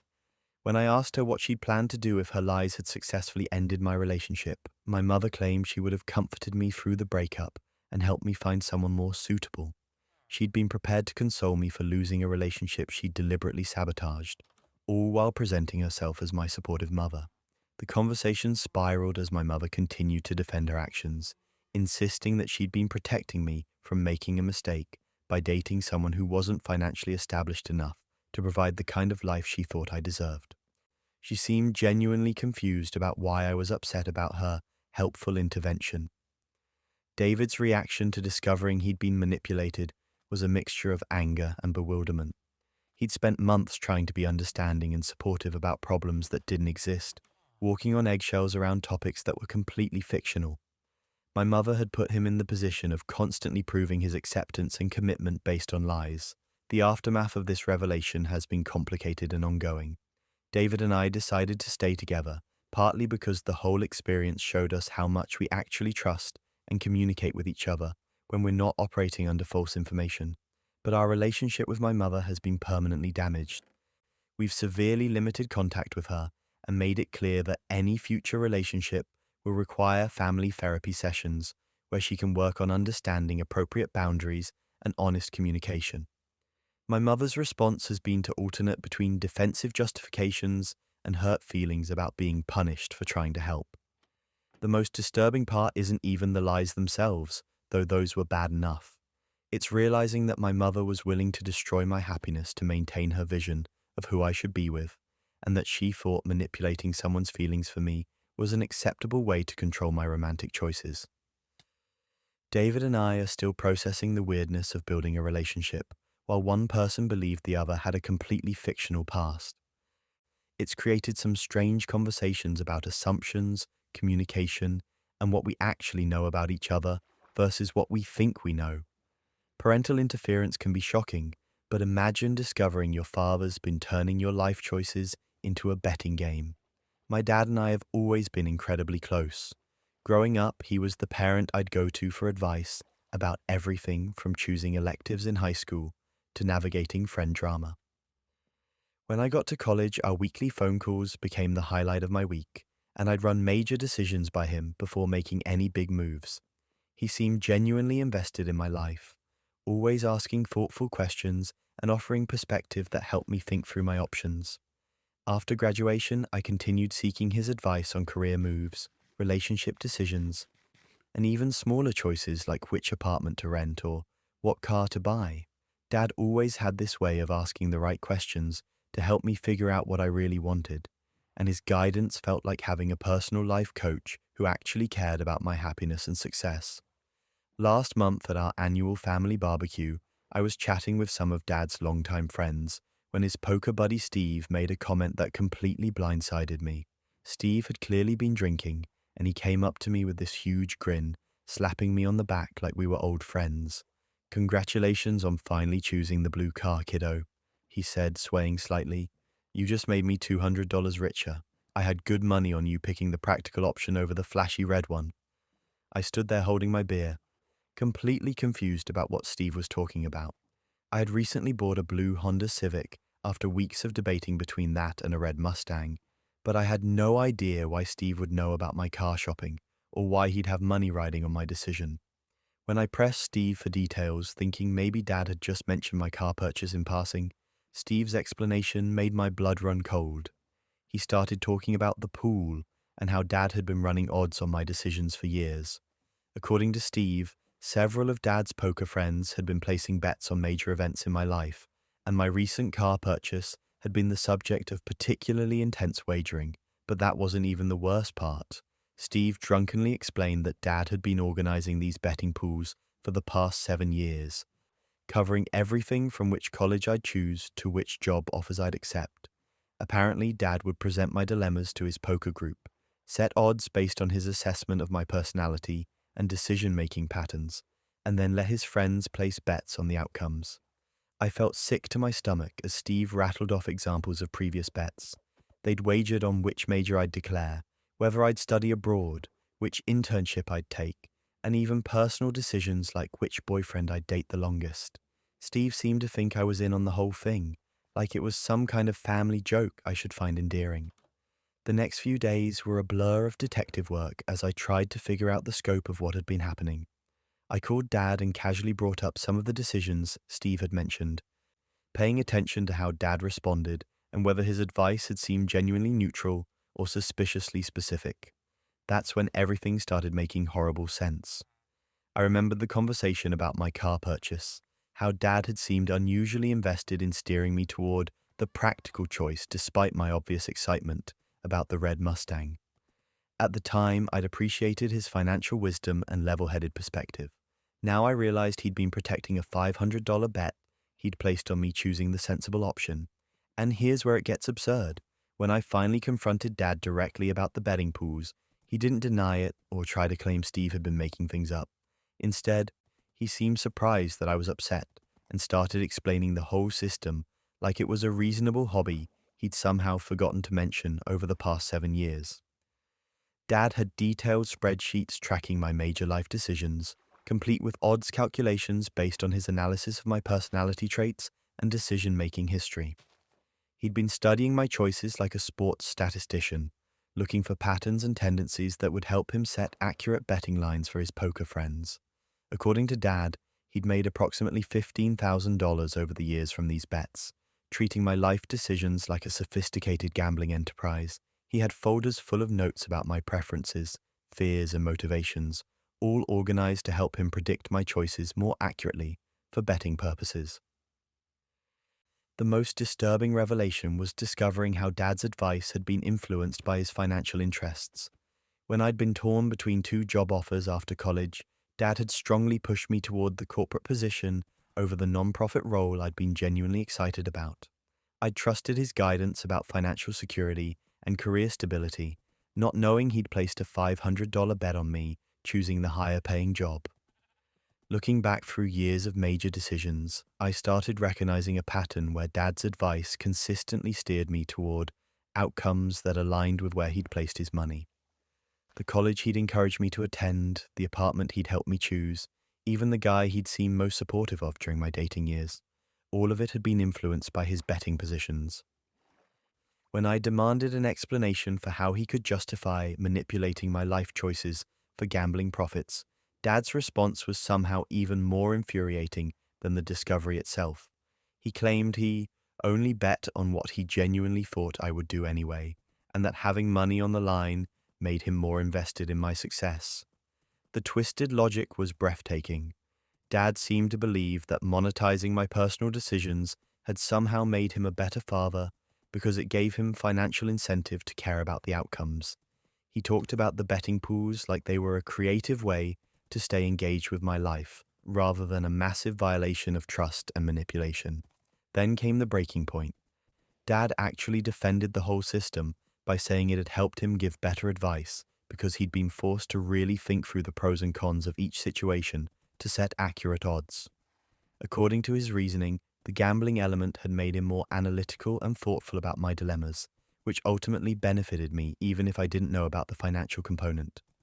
The conversation got worse when Dad suggested that I should be grateful for all the high-quality guidance I'd received over the years, claiming that his betting system had motivated him to research my options more thoroughly than he might have otherwise.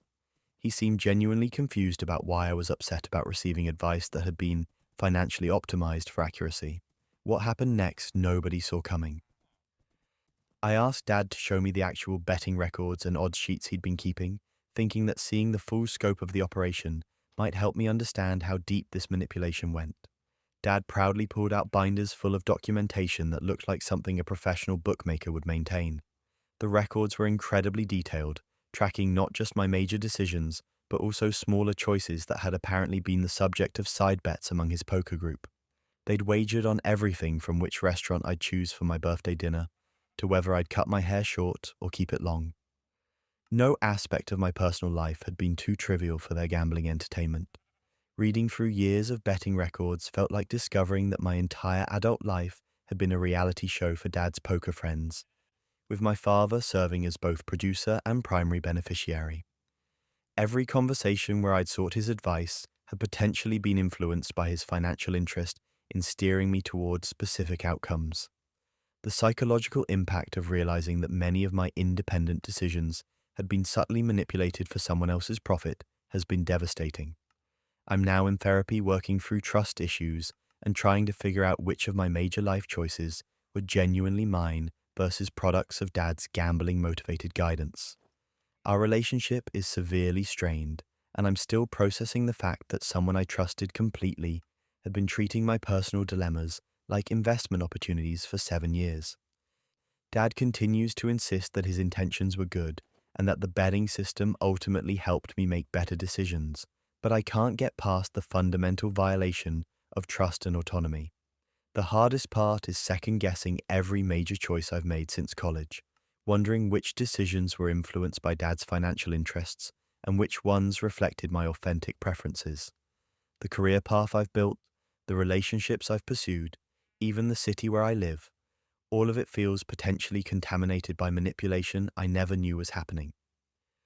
Family manipulation is painful enough, but what about discovering someone's been creating an entire digital archive of your supposed flaws? Marcus and I had what I thought was a pretty standard breakup after 3 years together. We'd grown apart, wanted different things, and decided to end things before we started resenting each other. It wasn't pleasant, but it was civil enough that we could split our stuff without drama and even managed to stay friendly when we ran into each other around town. 6 months later, I was finally starting to feel like myself, again, dating casually and rebuilding my social life. That's when my friend Jessica sent me a text that changed everything. "You need to see this," she wrote, followed by a link and the message, "I'm so sorry, but you have to know what he's been doing." The link led to a password-protected website with a title that made my stomach drop. Sarah Mitchell, The Comprehensive Field Guide. My full name displayed like I was some kind of exotic species being catalogued for scientific research. When Jessica gave me the password she'd somehow obtained, what I found inside was beyond anything I could have imagined. Marcus had created a detailed wiki-style database documenting every perceived flaw, mistake, and weakness from our entire 3-year relationship. The site was organized like an academic research project, complete with categories, subcategories, and cross-referenced entries that painted a picture of me as some kind of relationship nightmare. The main navigation included sections like emotional manipulation tactics, financial irresponsibility examples, and sexual inadequacies. Each category contained dozens of entries with specific dates, detailed descriptions, and what Marcus called impact assessments rating how each incident had affected him on a scale of 1 to 10. But that wasn't even the worst part. Every entry included supporting evidence. Marcus had saved screenshots of private text messages going back years, including conversations where I'd been venting about work stress or family problems. He'd taken these vulnerable moments and reframed them as examples of my supposed character flaws, adding his own commentary about my pattern of emotional instability and tendency toward manipulation. The sexual inadequacies section was particularly devastating. Marcus had included intimate photos from our relationship with unflattering commentary, rating my performance and appearance like he was reviewing products on Amazon. He'd documented every insecurity I'd ever shared with him and turned them into evidence of my supposed inadequacies as a partner. I discovered that Marcus had been recording our arguments without my knowledge, uploading audio files with timestamps and analysis of what he called my conflict escalation patterns. Fights that I remembered as normal relationship disagreements had been dissected and presented as proof of my supposedly abusive behavior. The level of detail was obsessive and frankly terrifying. Marcus had documented everything from how I loaded the dishwasher to my reaction when he forgot my birthday, treating every moment of our relationship like data points in some kind of psychological study. And here's where it gets absurd. The website included a community contributions section where Marcus had invited his friends to add their own observations about me. People I'd considered friends had apparently been documenting my behavior at social gatherings, analyzing my interactions with others, and contributing to this collective character assassination. Comments from his friends included observations about my attention-seeking behavior at parties, analysis of my social media posts, and even speculation about my mental health based on casual interactions they'd witnessed. They'd turned me into a group project, with everyone contributing their own theories about my personality defects and relationship failures. The site showed over 200 individual entries and had clearly been updated regularly throughout our relationship and even after our breakup. Marcus had been maintaining this digital dossier in real time, logging incidents and gathering evidence while pretending to be a loving boyfriend. When I confronted Marcus about the website, his response was chilling in its casual indifference. He claimed the whole project was for his personal healing and helped him process the relationship objectively. According to Marcus, documenting my flaws was a therapeutic exercise that helped him understand what had gone wrong between us. He seemed genuinely confused about why I was upset, explaining that he'd been careful to make the site password protected and that he'd only shared access with people who needed to understand the real situation. The fact that he'd violated my privacy on such a massive scale apparently didn't register as problematic in his mind. Then came the breaking point. Through some additional detective work, I discovered that Marcus hadn't just shared the website with his friends. He'd been giving access to people I was potentially dating, positioning himself as the concerned ex-boyfriend who was trying to warn other men about my supposed red flags. Two guys I'd gone on dates with had apparently received links to the website before our second dates, which explained why both of them had suddenly become distant and stopped responding to my messages. Marcus had been actively sabotaging my attempts to move on by sharing his detailed catalogue of my alleged flaws with anyone who showed romantic interest in me. The website had become Marcus's way of controlling my narrative even after our relationship ended, ensuring that his version of events would follow me into any future relationships. He'd turned my most private moments into weapons designed to destroy my reputation and my ability to trust again.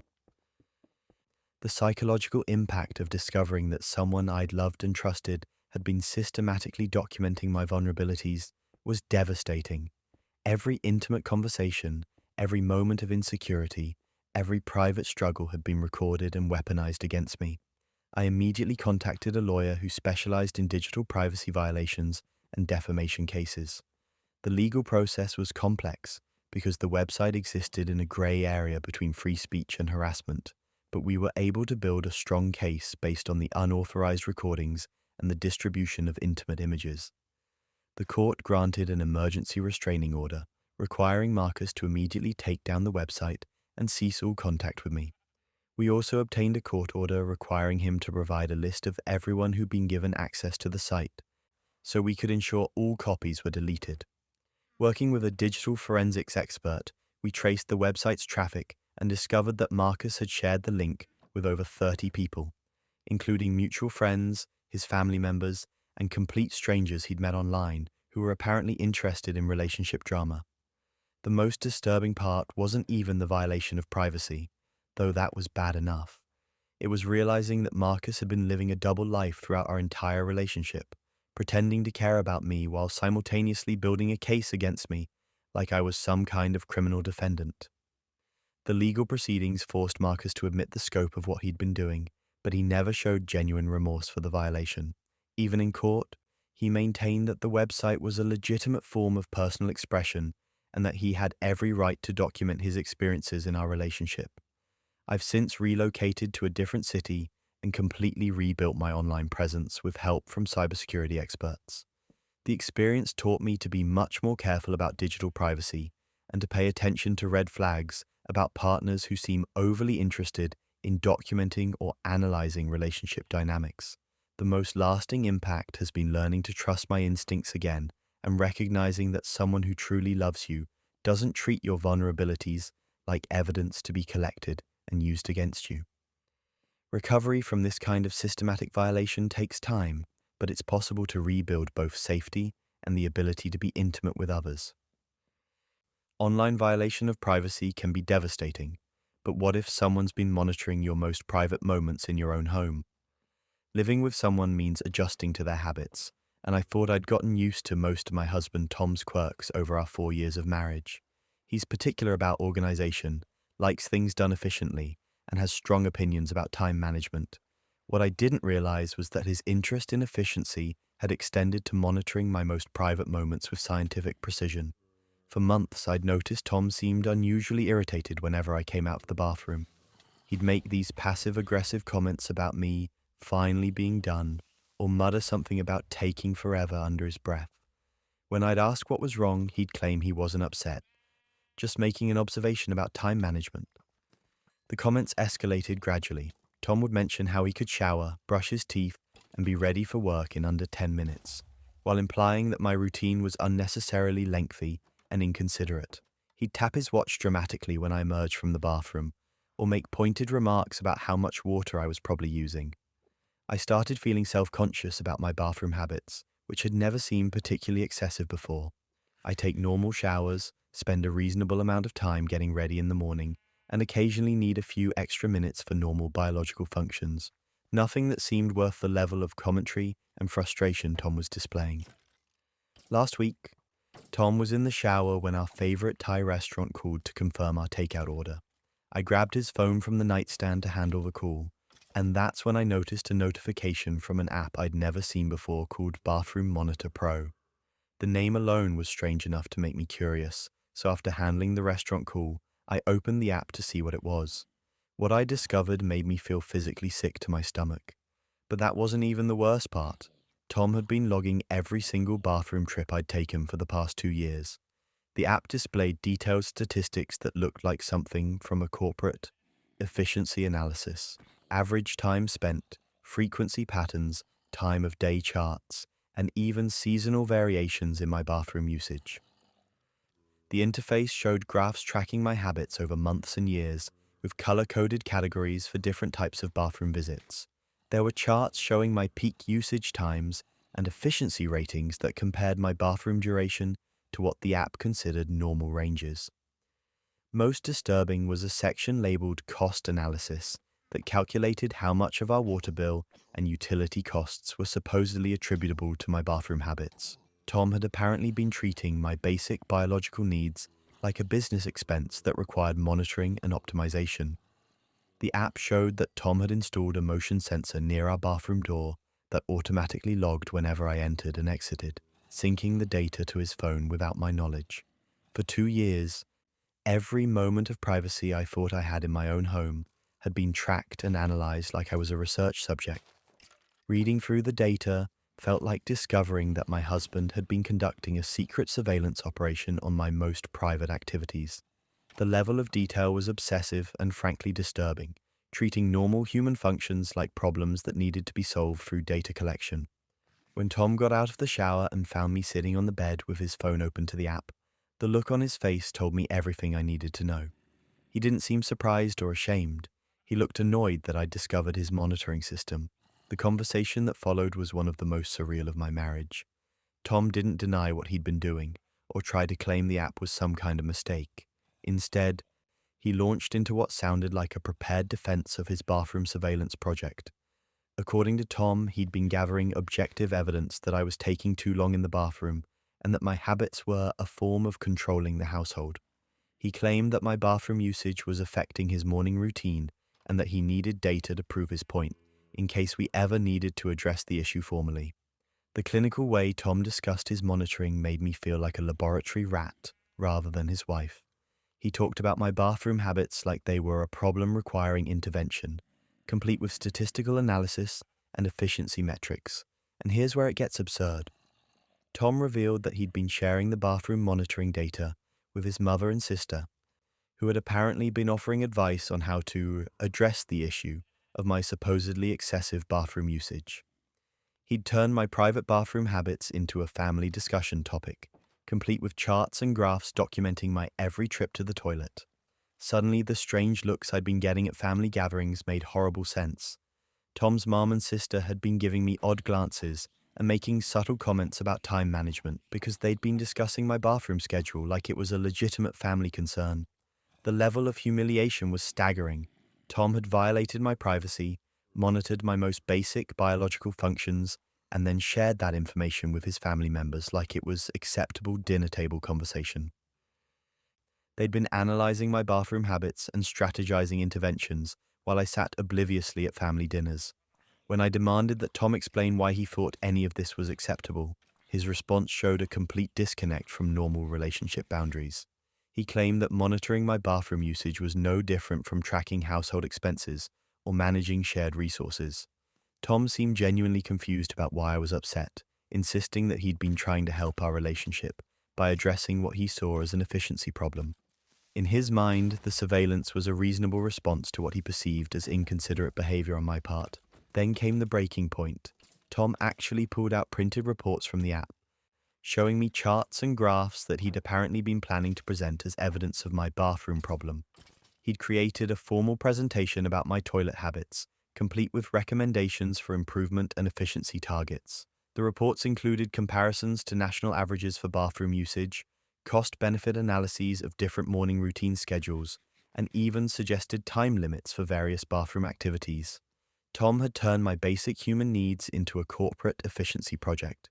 What made it even worse was discovering that Tom had been tracking not just duration, but also frequency, creating detailed logs of when and how often I used the bathroom. The level of intimate surveillance was beyond anything I could have imagined from someone who claimed to love me.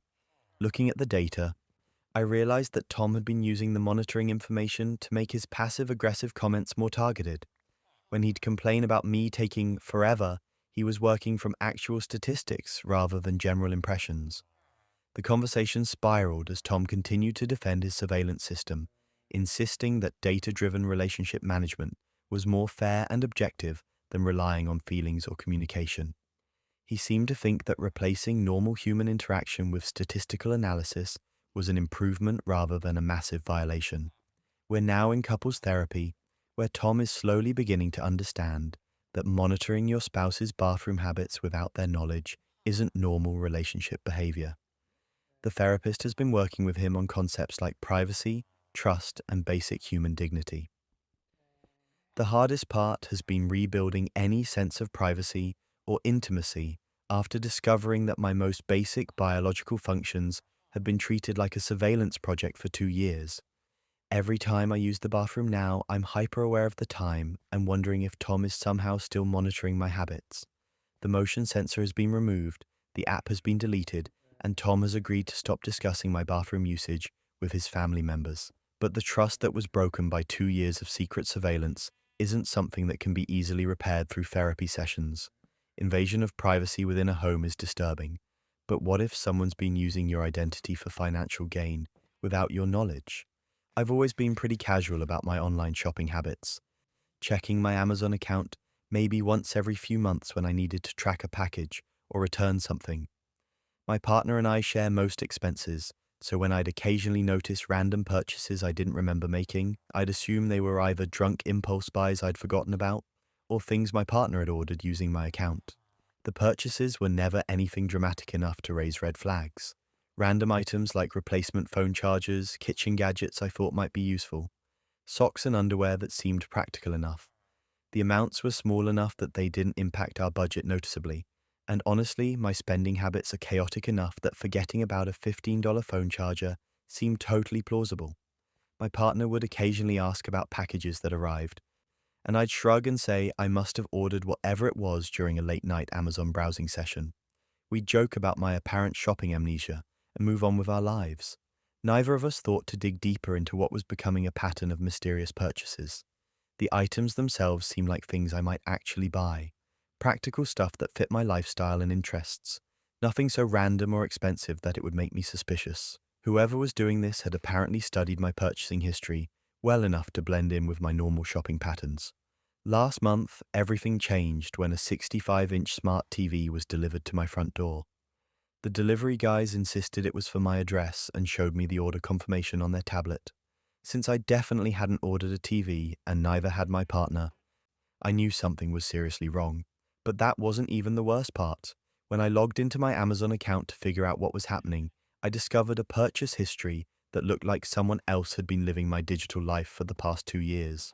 There were over 200 purchases I didn't recognize, totaling nearly $7,000 in charges to my credit cards.